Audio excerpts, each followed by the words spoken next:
There are 142 million mailboxes in the US. Today, I am sharing how to make a few popular designs using a simple 4x4 on the miter saw.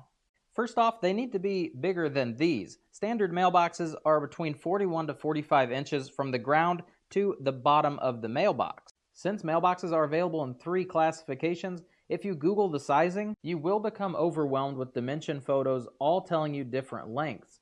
A standard mailbox is 19 inches long. This smaller back piece is for looks only. At the big box stores, they're about 9 inches in length, but you can also delete them altogether. If you are planning to put your mailbox in the ground, call Julie and plan to dig a hole no more than 24 inches deep. This reason is up for debate. I've read it's because utility lines are buried more than 24 inches underground. I've also seen that it is because if a vehicle impacts your post, it will not wrap around the post, but rather it will actually cause the anchor to fail and cause less of a shock to whoever just ran into your mailbox. They also make hardware you can pound into the ground to save your back a little pain. Be sure you know which route you are planning to travel so your post height is correct. Pressure-treated or cedar posts are ideal for outdoor use. You can paint the pressure-treated post once it has time to dry in the sun.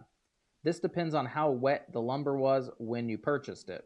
Our little mailbox is going on a journey across the mailbox posts as we build each one. The first is a simple post in the ground.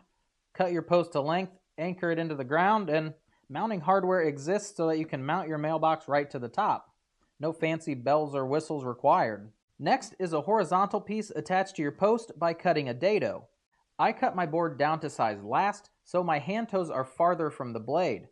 Find the limiting screw on your miter saw that stops the blade from going all the way through your board. Tighten it until the blade reaches half your material thickness. Add a 2x4 or other scrap behind your material so that your post is farther away from the fence.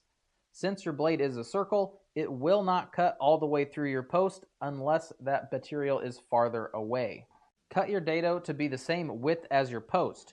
Creep up on the final slice so it's not too big. You want this joint to be snug. That concludes the basic mailbox posts. For the rest of them, we will be cutting a dado both into the horizontal piece and the post. These are essentially the same with different profiles for the ends. You can mix and match whichever ones you like best. Heck, you can even shovel an entire handful of sawdust in your mouth if you wanted to. There's no rules here. Let's talk first about profiles. The first one are just simple 45 degrees. Created by cutting a, guess what, 45 degree angle on the top post and the front of your horizontal piece. For these, double check your dado placement before cutting them. Next is a less aggressive 45 degree cut. This is aligned at 1/4 of the distance of the total width. So you have a square in the center. If you measured to half the total width, you would have a point on the top.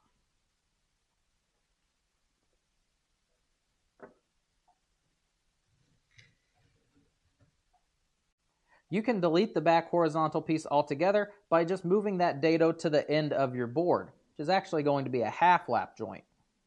To cut this decorative arm, you would just cut a piece at 45 degrees on both ends and mount it underneath using deck screws or GRKs. Another pinkies out thing that you could do is cut this line around the top of your post.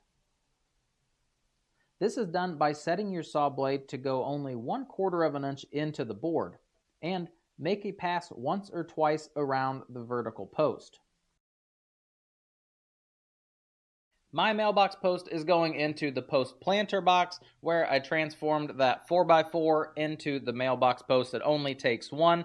Updated measurements and sales photos are in the description. Now, this is the smallest planter box to date. Here is an 1.5 inch speed square just so you guys can measure up.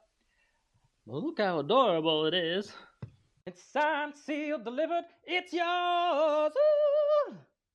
Actually don't deliver, so you can pick this bad boy up at the house. Big stuff coming as we approach 50,000 subscribers here on the channel. Got a new cabinet to hold all my stuff, clamp holders, a 3-part in-depth video about dust collection systems and how to upgrade everything on a budget, some pretty cool stuff as planter season kind of takes a nosedive. So excited to do more video stuff and build less planters. Not excited that we're going to lose that income. But anyway, thanks. I'm going to go get some lunch.